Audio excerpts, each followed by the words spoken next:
Hey everybody, my name is Joshua Lombardo Batima. I'm super excited to be sharing with you some of the proven roadmaps that I've used to build over three multi-million dollar service companies and a few critical things that you can use right now, such as the 6 steps to unleash your full potential, the four biggest mistakes that I've seen in person that sink service companies, and then the two fundamentals that create unstoppable businesses. And this is some really powerful stuff. So let's jump right in.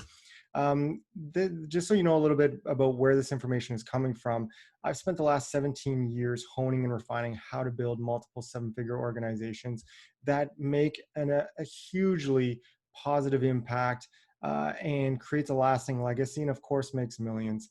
So these are the same strategies that I've used to build the three companies that I mentioned. So the first was a company called Spring Masters. We did property beautification and maintenance services at its staff of close to about 100 people working per day, more that were on our roster there. And I grew that from the time I was 18 years old to the time I was 26 and successfully sold that company. The next company I started is called GoWrench, and it's been called the Uber of mechanics, if you will. And we send mechanics and tire techs and that sort of thing to your home, wherever you are, to your work, that sort of thing.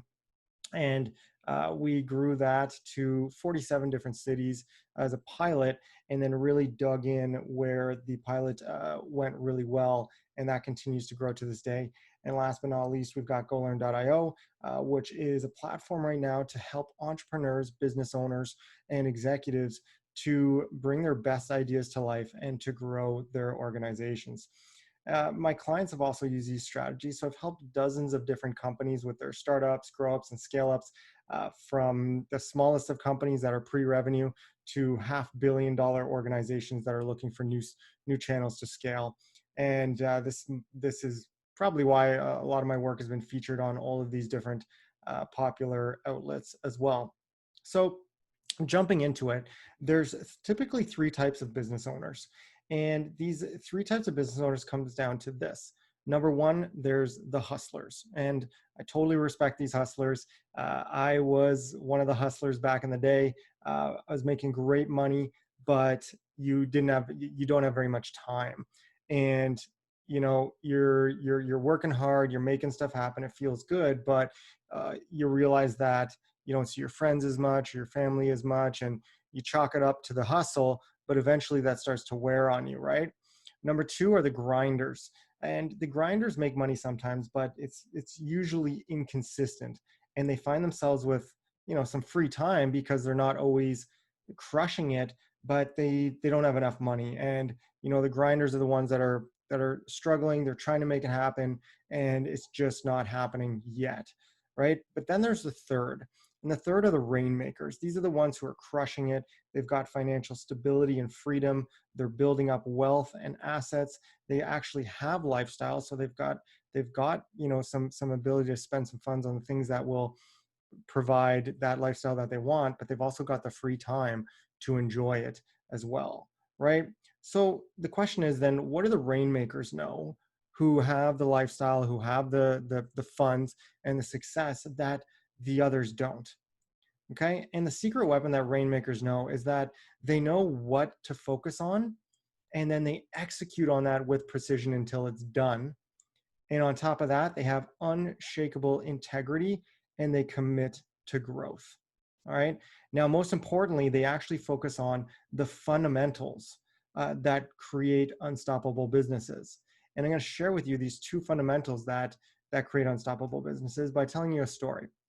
All right. Now, Reid Hoffman once said, an entrepreneur is someone who jumps off a cliff and builds a plane on the way down. And this is no different, from when you're starting or when you're growing your business. You're doing things, you have to do things differently to achieve results that you haven't achieved yet, right? So if this is you've made the jump, you've got some supplies and your toolkit here. What do you focus on first, right? And most business owners, they start with building the engine. They want to build a big, powerful engine that provides thrust and speed. But what they actually need to survive and not hit the ground while they're trying to build is lift and control. All right. And I'll put this into perspective for you. So a few years back, I was invited out on a trip here to take place in an event in this airfield. And so we're taking off here, and you can see that after a few seconds, we get a little bit of lift. And a few minutes later, we're up in the air. But there's something very different about this aircraft. This aircraft has absolutely no engine. It's a glider. And you can see that as we're gliding through the sky, the pilot behind me, I'm not the one flying here, the pilot behind me is making, uh, micro shifts, in the flaps, and controlling the aircraft so he can bank right, bank left, that sort of thing. So he has complete control over the aircraft, and obviously lift is built into it, but there is no engine required. And this pilot has such good control over this plane that he can take it up, take it down. He even knows the skies, like the clouds in the background. He says those are his gas stations. You go near a cloud, it actually has a thermal lift, and so he can lift the aircraft up even more by going there, and therefore it will allow him to travel farther and longer without any engine, right? So knowing what lift can do, right, and having control to get to the lift or create the lift while you're at it is so critical. And this pilot was so skilled, he was able to bring us back around to where we were and land exactly where we took off from. And you'll see us coming in here. And this was a little bit of definitely an interesting ride for me. Here I'm trying to not pee my pants, and we touch down and we're good to go. So on the a little bumpy there. Now, on that note, so lifting control, when you focus on building an engine without lifting control, you're inevitably going to crash and burn. And we want to focus on those fundamentals first, and then you strap on the engine, right? And if you're already sort of in flight, you're already going. I know this might be tricky, but we want to make sure that those key things are in place. So let me explain to you what lifting control means in the business world, right? Now, if you are one of the ones who are focusing on the engine modifications, it's so easy to get distracted by all of these things that are most likely filling up your inbox of offers to create apps and to market your products and to set up your ad campaigns and all these different technologies and widgets that you can add to your site or your app or whatever it is, to that it promises the next greatest thing. But in the end, the lift and control, what it comes down to is lift equals customer delight. And unfortunately, this is one part of business that a lot of people forget about. And when you have that customer delight where you can systematically create that delight, not just satisfaction, but people who are actually so happy about your product or service or what you're doing, it creates word of mouth. They leave positive reviews. They create social proof to indicate to other people that this is a great place to do business, right? It furthers your organic or free reach, and it reduces your customer acquisition cost. All of those things lead to just natural lift that will bring your business to new heights with very little effort above and beyond delighting the customer. And oftentimes, this is an indicator of product market fit as well, when you start to get people who are talking about it, and people are coming to you, right? Now, when it comes to control, control is all about knowing the metrics that matter in your organization. And these are also known as key performance indicators for your business. Now, above and beyond just knowing what the key performance indicators are, you need to track them and ideally have automated tracking in place so that you don't need to manually track things, because that's just adding more work. So if you have automatic tracking systems in place, and then what you do is you aim to systematically optimize them, day in, day out, every week, every month, every year, you want to improve the metrics that matter. And that's what allows you to take your vehicle, your airplane, your business to new heights and to greater distances. All right. Now, the things that rainmakers know, bringing it back to the rainmakers, is that they know when it comes to lift, they know how to absolutely delight customers systematically and turn them into raving fans. And they also know how to drive qualified prospects to their brand and convert them to profitable customers on demand. And that's really key. Can you drive qualified prospects on demand, generate new profitable business whenever you want, and systematically turn those customers into raving fans? If the question is no, you're not alone, right? This is not an easy thing to achieve, but it's totally doable. And I'm going to share with you the things that you need, the 6 steps to align that will unleash your full potential. These critical components, you have to align them all to strike this balance that will allow you to achieve predictable growth. So the first is the business or financial model behind it, which I'll go into. We're going to do a deep dive here. The audience and the user journey, so who you're targeting, and then what that journey is to work with you, and a strong message that resonates with that audience. And then once you've got that audience and the user journey and a strong message that resonates with them, then you need a call to action and conversion strategy in place with your sales and marketing that will ensure that you can create a profitable customer on demand. And then the fifth is a great team. Some of you that are watching this might be solopreneurs, or maybe you already have a team, and you know, figuring out how to get the right people in your organization, build the culture that you need, and have things taken care of, systematically when they need to be taken care of, is no easy feat. But there's ways to do it that make it a lot easier. And last but not least, you need a roadmap. Ideally, you don't want to be spending time and money and wasting that trying to figure out how to do things on your own. You want to have a proven roadmap in place so that it can get you there much faster. You can know how to drive a car, but if you're trying to get somewhere and you don't know how to get there, no matter how good you are at driving that car, it doesn't matter. You're never going to reach your destination unless you have a roadmap. All right. So let's dive into these components here so that you can get some real value and start making progress right away. So it all starts with your business or idea. And I'm going to show you some of the methodologies that we take our clients through. And just so you know, we're going to be covering 6 of these topics today. And anytime you see something that's blue, and even often sometimes the things that are white, but these are things that we do a deep dive in our programs and working with our clients, just so you know. So it all starts off with your business, or maybe it's an idea at this point. And really it comes down to the problem, right, that you're solving, or the pain that you're making go away, and the promise that you're relating to that. What are you saying that you're going to do for somebody that's valuable, and what problem are you solving? And now, if you have a clear solution to this problem, then fantastic. If you can do something good, then we're on the right track here, right? And if you're not where you want to be yet, then the question is, what are you missing to get the impact or the results that you want from your organization? And we're going to go into that in a second. Now, if you don't quite have a clear solution, or you're still in the ideation or startup phase where you're trying to get that product market fit and find that lift that's going to get you some big results, then it comes down to understanding the problem more and creating more ideas and iterating on them so that you can complete or solve that problem for somebody that you're aiming to do.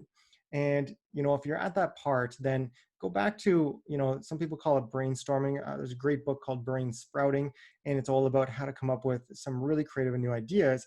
And on top of that, go and do some primary research, talk to people, get direct data from that person or people that you think you're going to help by doing interviews and ideal customer interviews, that sort of thing. And of course, there's secondary research. So you want to go and get data from online sources and different studies and third-party surveys that will help you determine if you're on the right track. Now, coming back to, if you have a clear solution, then what are you missing to get those results? Well, that comes down to one of those 6 things, right, that is going to make a big difference for you. So let's start off with the business model / financial model. This is one of the most important ones because it is the foundation that makes everything else a lot smoother. So when it comes to the business model and the financial model, the first question is when you first start out is, okay, well, do you have a way to pay bills and grow? I mean, when you're in the startup world or you're growing a business and funds are tight, then you get in this sort of panicky mode. And perhaps you've been there before. And in 17 years of business, I've been there at times. And you want to make sure that you've got that covered off. And so if you're in that position right now, typically we take our customers through a diagnostic. We figure out, okay, what's wrong here? Like why isn't this business model working right now? And we look at successful business models and we start to install some different things into the organization to ensure that um, it can be successful moving forward. And so we look at the business model, the products and services, the revenue lines that are coming in, and some of the associated costs with that, right? Including pricing. And if you so coming back to this, if you don't have a way to pay bills and grow, then the question is, what can you add, change, remove from your products and services suite to validate your model, right? And we take our clients through an advanced business model canvas method, and this really helps flesh out how to make the shift to a more successful business model and costing model when it comes to your organization. And so if you're in the position where, you've got some paying customers, you're paying your bills, that's fantastic. And you're just looking for growth, you're looking to scale. The first thing that we always look for is, do we have things documented in a financial forecast? I know it's one of those things that oftentimes makes people's eyes glaze over, but we go through that because without the right financial IQ in an organization, then oftentimes there's money that's slipping through the cracks or going out the doors without actually knowing it. And if you don't have a plan in place, then you oftentimes are planning to fail. So having a good financial forecast in place is really good. And it doesn't take long to do. You just take where you are now and you start to apply some changes to it. And oftentimes your bookkeeper or accountant will give you the historicals. It's all about looking forward as to the changes you're going to make and what impact that's going to have to your profit and loss statement and your balance sheet, that sort of thing, right? Now, if it's not documented, then obviously we want to start to document it in a financial forecast. And if it is documented in a financial forecast, great. Does it actually budget for growth? And is it a self-sustaining loop that you can reinvest profits back into the organization to acquire new customers on demand? And that's the key here, because what you're trying to get to and what you're aiming to figure out here is your allowable customer acquisition cost. And when you have this number in place, everything gets easier. When you know that you can spend X amount of dollars to go and acquire a new customer, then we have the channels and the different methods in place that help you go out and get those customers. And that way you can start to grow a lot faster and scale. All right. Now, if you need, if you're developing something unique or investing a lot into, capital equipment, capital costs that you'll need, or software development, there's a lot of overhead, then we help people look for funding sources to make this happen. Our favorite funding source is pre-sales and actual sales. So going out and generating revenue. This is number one. Mark Cuban said, it said it best, sales cures all, right? Above and beyond that, we love grants and government funding. There's a lot of things that these grants are incentivizing for economic growth. And if you fit the bill for some of those, then they can be an amazing tool to help you get some growth and funding that you need to make your innovation or growth happen. There's also crowdfunding using investors. We've done a lot of different investor pitches and gotten tons of different funding in, as well as different donation strategies. And of course, the typical is the standard sort of go-to that most people think of as loans and banks.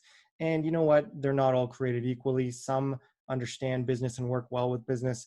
Some work well with entrepreneurs and more out of the box ideas. And some are, to be frank, just quite horrible. So we have a whole uh, uh, section of funding resources for our clients that we work with as well. But this is hopefully giving you some ideas on things that you're going to be able to do and apply to your business as well. Moving on to the next point, once you've got a good financial model in place and you know that you have a product that has a margin that will allow you to go and acquire new customers at scale, as well as keeping your expenses in check so that you can pay your bills and make some money and grow the business with that as well, then you are in a great position to be able to bootstrap your success and grow your company very quickly as you go. And you can create some exponential growth. But even once you know that, you need to figure out the audience that you're targeting and how to get a hold of them, right? And then the journey that they are going to take, from never having heard of you all the way to becoming a raving fan after using your product or service. So, we take people through that. And the first question we always ask is, okay, do you have previous customers? And if you're in a position where you've got previous customers, then fantastic. If you've got a huge customer list, then you've got a huge amount of data sitting there waiting to be extrapolated. And so we suggest that you start to interview a bunch of your best customers and ask them some of these questions. When did you first hear about us? How did you first hear about us? Why did you choose us? Is there anything about the process you could suggest to improve? Is there anything else we can do to help serve you? How much have you spent? You should know that on your back end, how much they've spent, and would they use you again? Right. And after interviewing them, you're going to go through this and you're going to ask yourself, well, are these people our ideal client? And funny enough, a lot of times you might have clients in your mix that are really not your ideal client and you don't want to go and get more of them, right? They're just not the right fit for your offer or organization, and maybe they're better suited for a different organization so that you can focus on getting more of your ideal clients, right? Because the clients that are not ideal for you are often the ones that are going to be posing the most problems, complaining the most. They're going to have the highest refund rates, and it's just not going to be a good situation, right? They'll take up a lot of your time and resources and be bringing the least amount of revenue, where your ideal clients typically take up the least amount of your time. They, are happy to pay for your services and your products, and they'll just keep coming back time and time again. So if you go through this process and you get to the point where you're like, these are actually not our ideal clients, this isn't good, then not to fear, go back and brainstorm a little bit more about who you think would get the most value from your solution, who is in your serviceable market or area, and who has or can create the budget and funds for your product and service, right? And you're just looking for the best product market fit. Now, if you ask the question, are they your ideal client? And the answer is yes, then great. Document it, learn as much as you can about that, and get it all down on paper or in a document somewhere, because what you're aiming to do is to nail down your ideal client avatar. And so again, we deep dive into this with our clients to help them figure all this out so that they can find the best people to go after. And some of the things that you want to look for in your ideal client avatar is, understanding really, who is this person? What do they do for work? Where do they live? What are their interests, hobbies? What problems do they have? What keeps them up at night? What is their demographics? What do they eat, listen to, watch? And last but not least, give them a name, right? And you want to give that person a name. They might have a name, obviously, but you kind of give that category or group of people a name so that you can use it as you discuss more about your marketing strategies.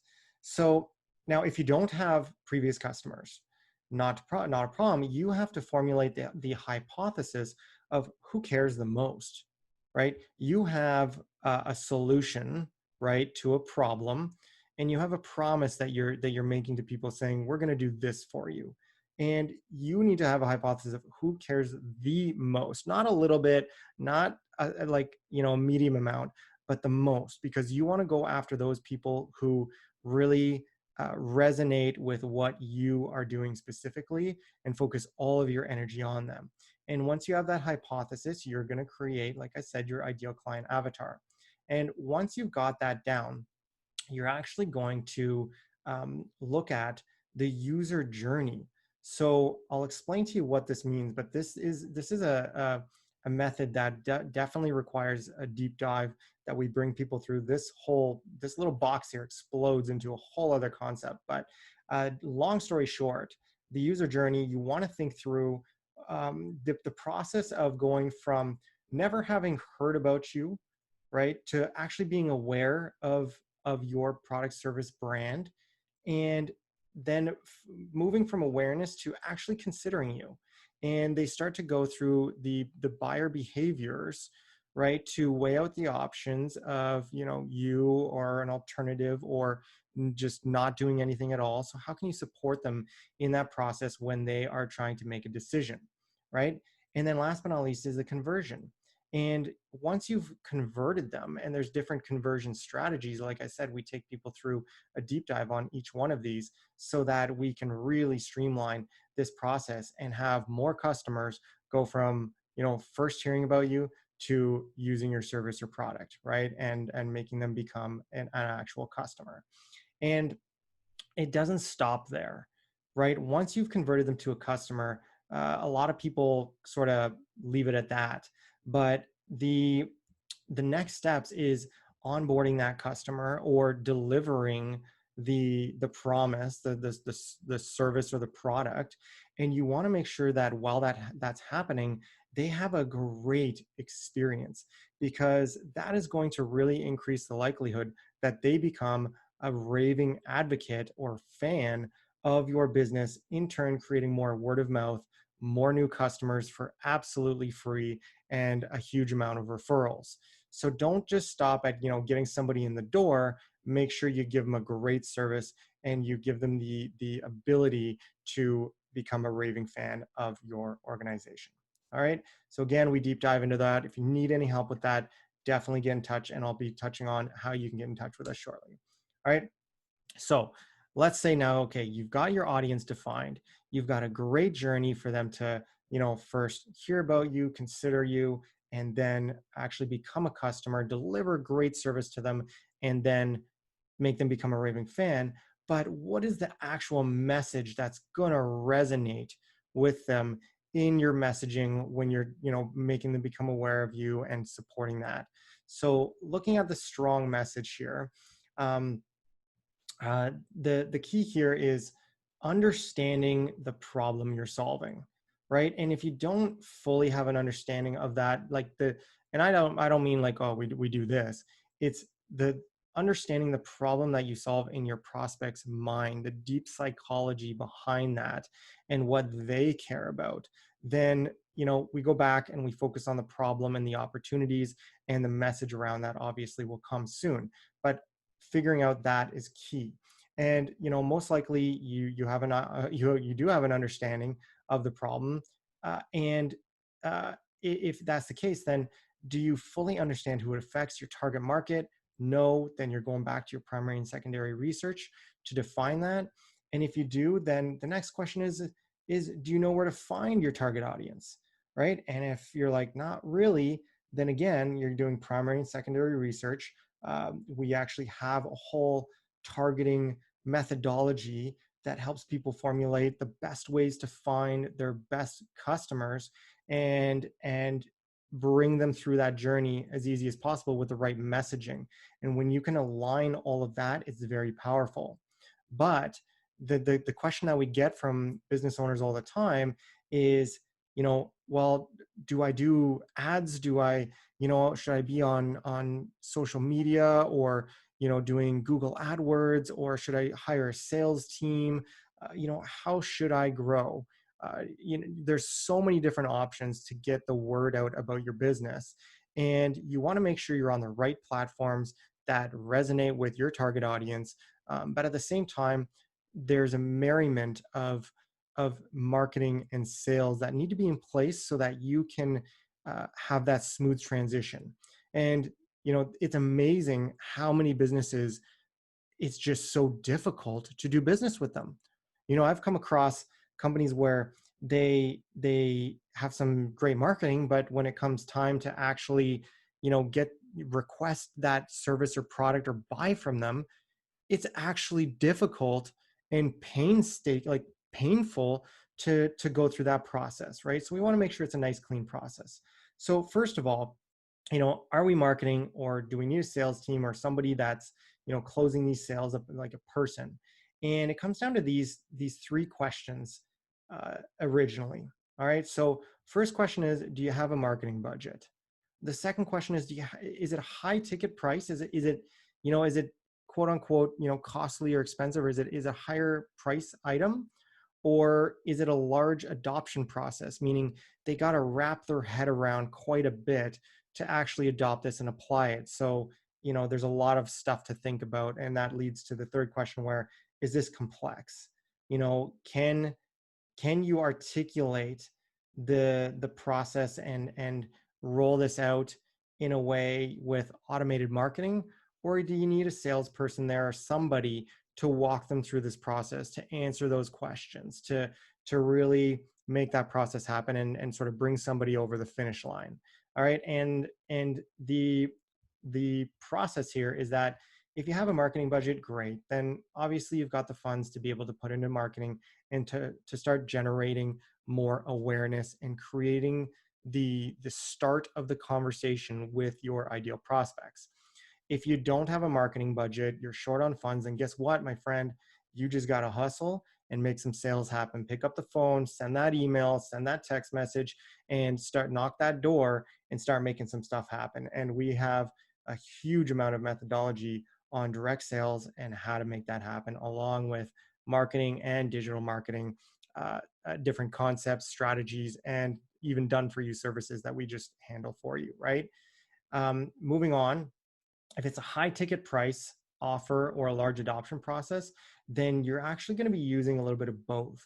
You're going to be, the short answer is yes, you're going to use a sales process. You're going to use marketing to do the prospecting, and then, line them up for a salesperson to actually close it down so that they can raise value and bring them through that buying decision in a good way. And oftentimes it just takes a person to do what marketing automation can't do yet, right? And last but not least, if it's a large adoption process or it's complex, then it is ideal to have a person, a salesperson, or somebody to bring them through that. All right. So from there, once you've determined, okay, I'm using a marketing strategy to send leads to our sales reps to close them down, or we're just using a sales strategy. We're not really going to be doing any marketing right now because we don't have the resources or the expertise, but we're good at sales, or we're going to become good at sales, then fantastic, right? As long as you understand, what you're using. And if you don't, then definitely please talk to us. We can help you there. From there, you want to choose your medium or your channels. So how are you actually making people aware of you? Are you, doing it through email, social media, uh, you know, uh, SEO, phone, SMS, direct message, all these different, like direct sales, door to door. How are they first hearing about you, and then making a buying decision? And the best way to do this is to, if you're running marketing, test 3 or 4 messages, all right, and then you're going to change one thing at a time, and then find out what works, and then you're going to do what's called A/B testing. So you're going to, test one thing, and then you're going to test another thing against the original and see which one works best. So you can test things like your headline, your visuals, the body, or the description, and then your call to action, or what you're asking them to do. All right. So if you need more help on marketing or sales, definitely get in touch with us. Next, let's talk about that call to action. So not only is it the call to action, but which often refers to like that button, or picking up the phone and calling and that sort of thing, and that's fine. But we're going to dive a little bit deeper beyond just, do we say buy now or click here? Is it a red button, an orange button, a blue button? Like I'm not really talking about that, because you can test that fairly easily. What I'm talking about is, once they've taken that call to action, is it easy to do business with you, right? And so the first question here that we ask is, what do you want them to do as the end goal? right? And there's quite a few different strategies. Most people just say, well, I want them to spend money, right? I want them to buy. And that's fine. But there's also other things that you can do, right, with your list or with your brand awareness, such as, they might be contributing something that's non-monetary. So it could be expertise, it could be help, it could be access to your target market. There's a lot of different things that the right people can do to make your organization move forward faster. So don't underestimate that, right? They might be connecting or referring you to others, or just helping you spread the message and get it out there faster. And this is great for somebody that might have already spent money with you, doesn't need something, anything more right now, but they can help you do one of these things as well, right? Now, if the goal here is obviously for them to buy from you, then what is the monetization method? And this relates back to your business model and financial model quite often, but we look at how that's being done, because there's many different angles you can come out of market from, and charge when it comes to your pricing or monetization method to generate revenue, right? So maybe they're just straight up buying products and services. Maybe they're donating or subscribing or attending something and spending money. Or maybe there's transactional fees where you're taking a cut every time something happens, right? And the list goes on. But understanding that and formulating the right hypothesis around that, testing it, and then putting it out there is going to ensure that you've got the right monetization method moving forward. And next, but the next thing is that, do you have a way for them to do this easily? And this is a huge one that we typically see, where that the call to action isn't apparent on a site. They've got this site that's like crazy informative, and has all these different pages, but there's no real clear call to action that stands out that says to prospects or visitors, do this if you want to work with us, right? Like, buy now, click here, shop here, check out, schedule, contact, like whatever you want them to do. It's got to be easy, and it's got to be related to your user journey development method that I brought up earlier, right? So that user journey is going to tie everything in. Like back in the day, you used to just go to a website and they'd say, contact us, and you'd fill in a form. But people don't like filling in forms as much anymore. They want interactivity. They want instant. They want now. They need answers. They want to interact, and they are demanding more. So, what worked 5, 10 years ago doesn't work as easily now, right? Whereas some industries, we've seen that, uh, you know, depending on who you're targeting, that actually, picking up the phone is actually the favorite way that people will get in contact. And so you've got to have a way that that phone gets answered quickly, and the person on the other end of the line knows how to handle the call, delight the person, and make the sale, right? So that user journey ties everything in, and tying in your sales and marketing strategy to that as well, right? And if you don't really have this in place, then you want to think about, okay, are they checking out? Is it a purchase? Are they giving a quote or an invoice? Are they submitting something to start the process? Are they booking now, buying now, or SVPing? What do you want them to do? What is that call to action that you want them to start that journey, or bring them right through to the end of the journey in an automated way? And some of these tools that are great and you can use, and there's tons of them out there. But we've installed, help people install Shopify sites, or set up PayPal, Stripe. Typeform's a great tool for sort of interactive next level forms that you can do a lot more with. Squarespace, good, cheaper site builder if you can do it yourself. Same with Wix. Eventbrite's great for events, and QuickBooks is just good for all of your accounting and stuff. And there's Xero and other ones as well. But just, if you don't have those in place, check them out, and start to put together your technology stack that will allow you to do this, which is another thing that we bring people through. All right. So having your payment processor ready to go. There's been times where I've talked to companies and I'm like, cool, this sounds really great. How would I buy this right now? And they're like, they don't actually have a way to collect that payment, or to issue an invoice, or start that process. And so if that's not in place to easily do that, then you're in trouble. But if you're operating, then obviously that's in place. Okay, so once you've got that all set up, then it's time to really grow some revenue, and eventually you're going to need to add some people to your team, whether they are part-time, full-time, casual, contract, employees. Eventually you're going to need some expertise or somebody to help handle the workload. And depending on your business and what you do, that team will be the make or break of your success. So let's go into that.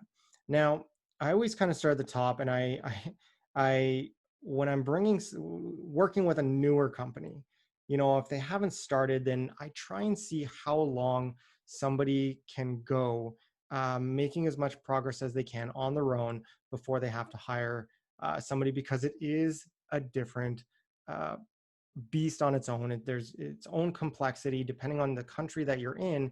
There's a lot of rules and regulations around employees and contractors and paying people, and you got to manage them, and it's a different skill set totally. But if you're to the point where you need more staff, then you got to have a good human resources strategy in place.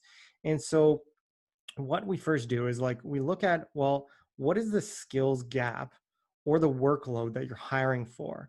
And so is this an expertise that you need in place? Is it a certified sort of position? Is this just a general like entry level position? So we usually look at a variety of different tiers of human resources, such as a generalist, somebody that you can pretty much hire and train uh, you know almost anybody to do, right? There's specialists, where it's you're talking about a much deeper or longer process to onboard somebody and get them up to speed.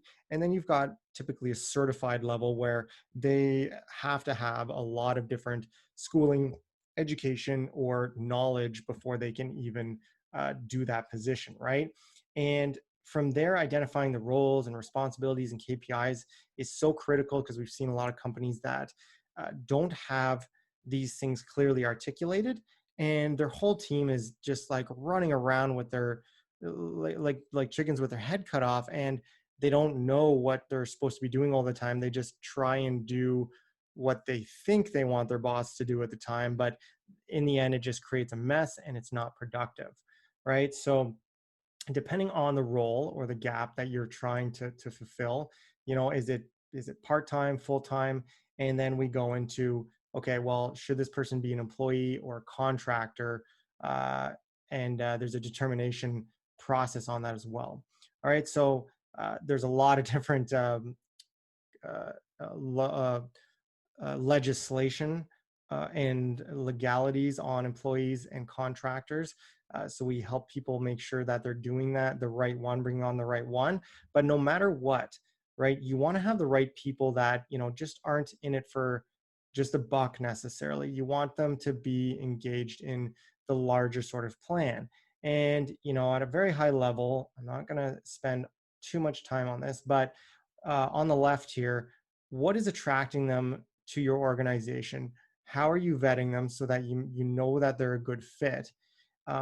What ensures that they will fit into the culture that you have here? And if you haven't thought through the culture that you want to have, then this is a really important exercise that we bring people through, is defining and creating the culture, and then rolling that out so that you can start to build a really strong, healthy culture in there.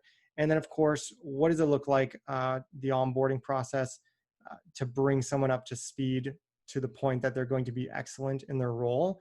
And how can you support somebody when they first come into your organization so that they can be really good? The biggest thing that we see is entrepreneurs, business owners, or managers that just hire somebody and throw them into the fire and basically tell them to figure it out. And, it's not very conducive to success, and it doesn't really make that person feel like they're going to be here long term or that they're cared for. All right. And then going through retention strategies, what's going to make people want to stay for a long time, and thinking that through and investing in that. And then, of course, release. When do you know that it's time to let someone go, and that they shouldn't be working with you anymore. And you want to have those in place ahead of time, because it helps prevent the he said, she said, and personal biases or opinions or friendships from inflicting on the right thing to do based on what's best for the business, right? So there's a lot of different methodologies on that we help bring people through as well. Okay. And last but not least, so once we've got all that done, we want to have a roadmap in place to go from where you are now to where you want to be, right? And putting the things in line to make that happen. And there's some very critical things. So, the first question is where are you now? Like, what are you at? Is it, are you pre-revenue? Are you 5K a month, 20K a month, 100,000 a month? You know, it really depends on how big you are, and then where you need to be or where you want to be. And then what is it going to take to get you from where you are now to where you want to be? And oftentimes this gap, this chasm here, people try and figure it out themselves. And it's like this roller coaster of trial and error, trial and error, trial and error, and hustling, hustling, hustling, and spending money and wasted money, and spending more money and wasted money, and spending more money and wasted money, or hiring this person, they didn't work out. And this gap here can cost a huge amount of money and time, and just really cause failure. It can cause a lot of mental health issues for business owners, entrepreneurs, and their teams. So we want to help avoid that by putting proven roadmaps in place and helping you go from here, where you are now, to where you want to be as quickly as possible. So the six things that we often look at when it comes to putting a plan in place is the 3 Ps of the business and the 3 Ts that give you an edge. So the 3 Ps of your business are the people, processes, and quote unquote paperwork, even if it's not on paper, but sort of the logistics and legalities and metrics that and tracking internally and externally that you need to have in place, right? So the people comes down to your employees, your extended sort of staff that might be casual, part-time, seasonal, whatever, your partners, your vendors, your like the holistic view, your stakeholders, all the people that are involved, how are they going to be affected and what role can they play? And not only that, but what can they bring to the table to actually make this happen faster? The processes, what needs to change, and then what needs to be documented along the way. The 3 Ts we look at is, can we give people in your organization better tools to use, right? If you are a construction worker, like my dad, right? He always had the latest and greatest tools. And if you only go to work with a hammer and a screwdriver, you're not going to be able to do very much, and you're not going to do a great job. You're going to, hit and stab a lot of things with that hammer and screwdriver, but you're not going to be able to create something really great. And a lot of times business owners and teams want their staff or their team to do a better job, but they don't have the right tools in place to actually really support them. So implementing the right tools. Next is the technology. Do we have the right technology in place? Is there automation in place to smooth things over? Or is the technology a bigger pain in the ass than it has to be? And a lot of times the answer is it's a pain in the ass. And so looking at the technology roadmap and how to connect the different systems and programs together so that there's no data disparity. And last but not least is the training. And it's amazing how many companies underspend on training, hoping that their staff are going to do better and perform better, right? But they just want them to get results, and they don't invest in the training that it takes to get there. So we marry all of these things together to make sure that the 3 Ps of your businesses are covered off, and the 3 Ts that give you an edge are in place as well, right? And then building this plan, we look at the objectives and the goals of where you want to get to. We take a look at the processes that need to change or be in place, and then the people affected by it and how you'll communicate and roll out the change. And this is all about change management, right? Next is how you're going to track it and report on it, as well as the other things that you need to report on and legislations. the tools required, like I mentioned. Do you need to acquire new tools? Are those tools going to cost money? Do they actually have to have training on those tools as well to get the edge? Same with the technology. And then additional training above and beyond the tools and technology, just in terms of skill sets. And then, of course, once you look at all of that, well, how much is that going to cost to actually execute on the plan?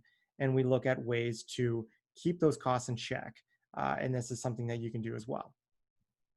So if you want help on any of that stuff, I got a few other things for you as well. But if you've seen enough and you want help, then click the button below to schedule a free strategy session with our team today, or myself. And it's pretty simple. You're just going to come up to a calendar, select a time, a strategy session call. We typically walk you through this. A great process takes about 45 minutes. And our aim is to help you get a ton of clarity and the first few steps that you can take to start getting some momentum.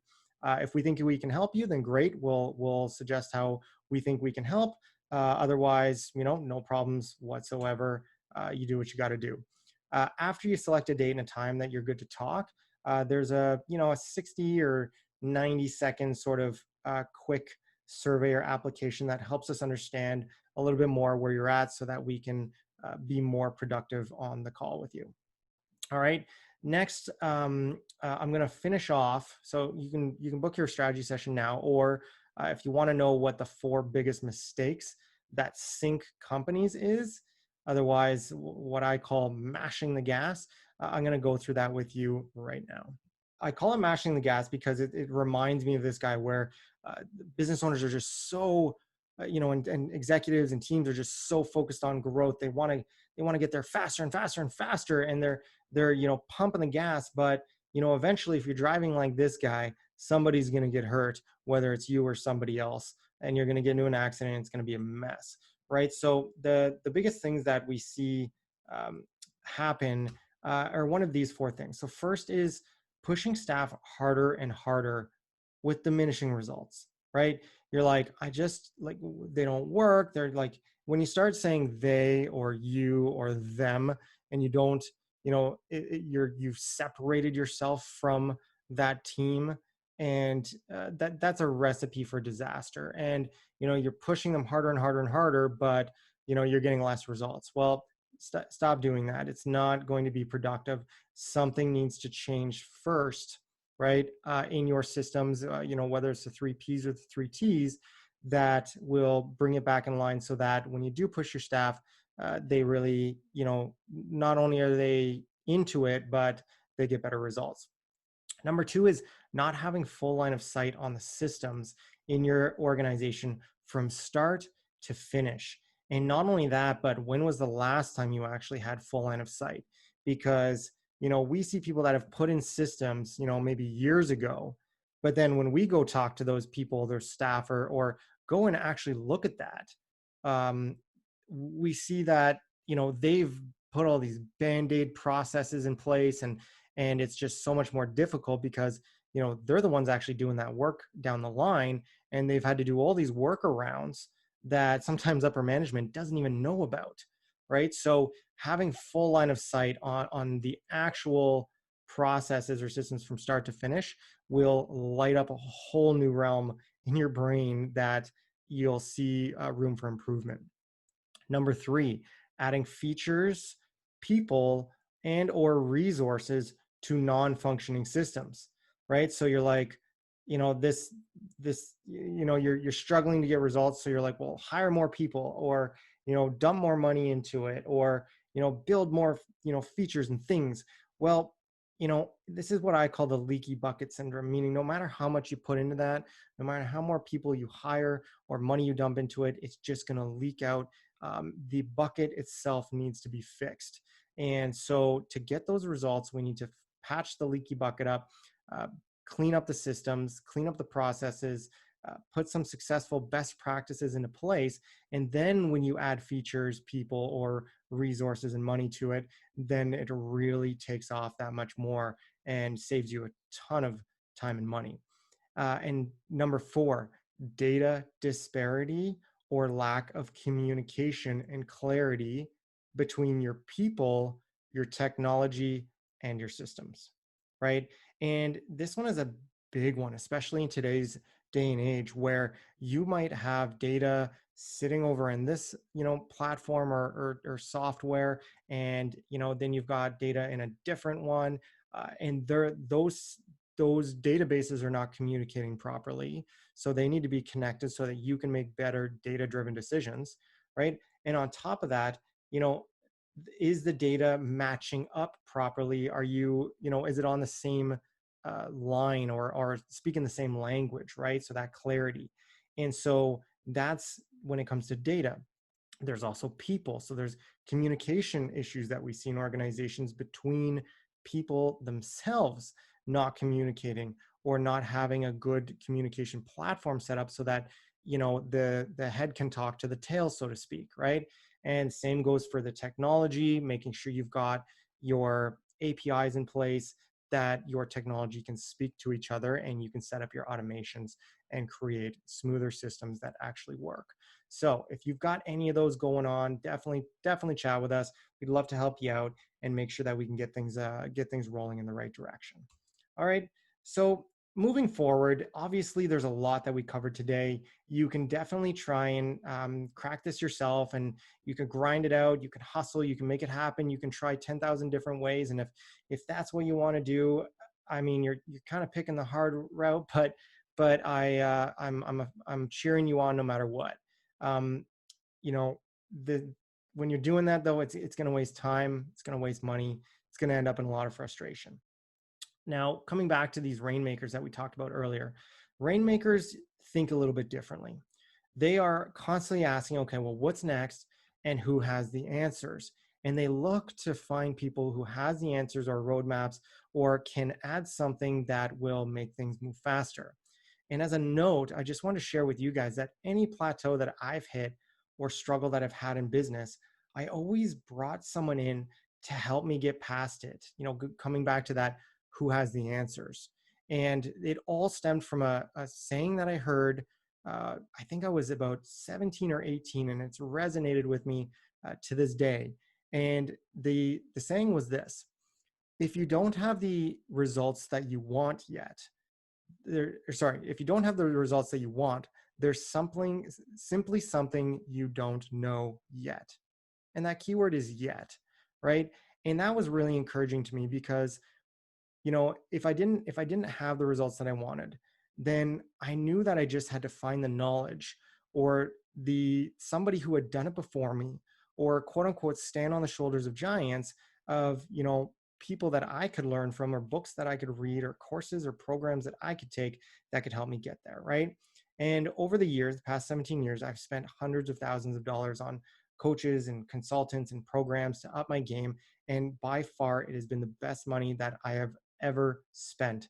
And I always tell my team and others that you got to invest in yourself and your team. The best investment you can make is into your brain, because it's with you for life. All right. So if you're asking yourself, okay, well, how can I unlock my growth enigma? I want to unlock my full potential, build a predictable system that grows my business every single month. Then, like I said, you can join one of our programs, or get in touch with us at the very least to schedule that strategy session. So our programs are great for anybody who wants to start, grow, and scale a business, generate more customers, close more sales, reduce their costs, build out their dream team, streamline operations to make cleaner, easier processes in place. And not only that, but create more time freedom in your life to enjoy it, right? And like I said, we're only looking for just a couple of our dream clients to join the ranks of other, up and coming and super successful companies that we've seen that are doing some really big things. So these strategy sessions are very limited. They are obviously a very time-consuming thing that we do. So if you want to start, grow, or scale a business with your favorite types of customers, we highly suggest you book it. If you want to improve your sales conversions, get customers to say yes, definitely talk to us. If you want to streamline your business and create more time freedom, financial freedom, and freedom from stress, which is a huge one, then great. Let's do the strategy session. You're going to schedule a call. We'll call you right at the time, and we have a very focused and custom tailored strategy and execution plan that we bring you through.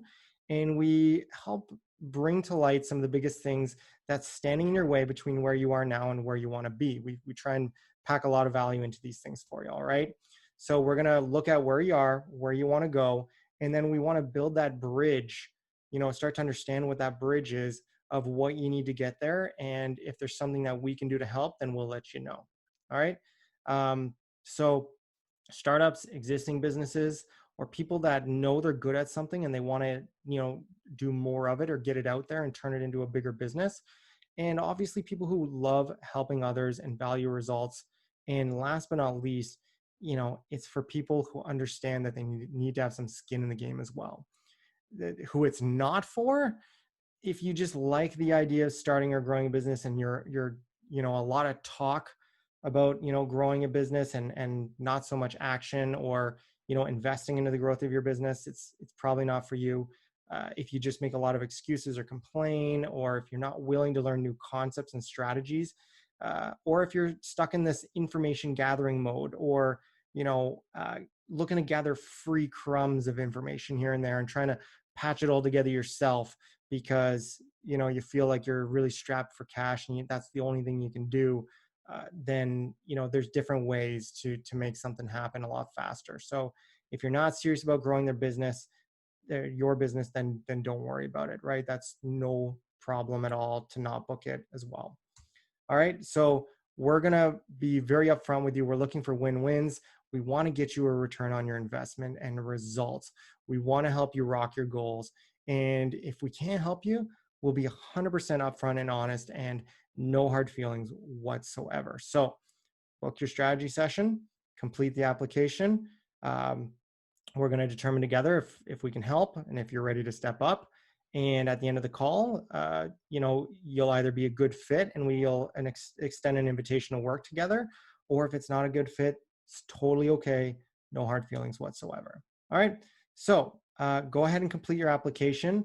No matter what happens, you're going to get a huge amount of value on that strategy session. You're going to walk away with a newfound clarity, understand what's holding you back, and understand the next steps to take action and break through your barriers. So looking forward to talking to you, and hopefully you found some value in this video and you've got some takeaways to start rocking and rolling. Thanks so much. We'll talk to you later.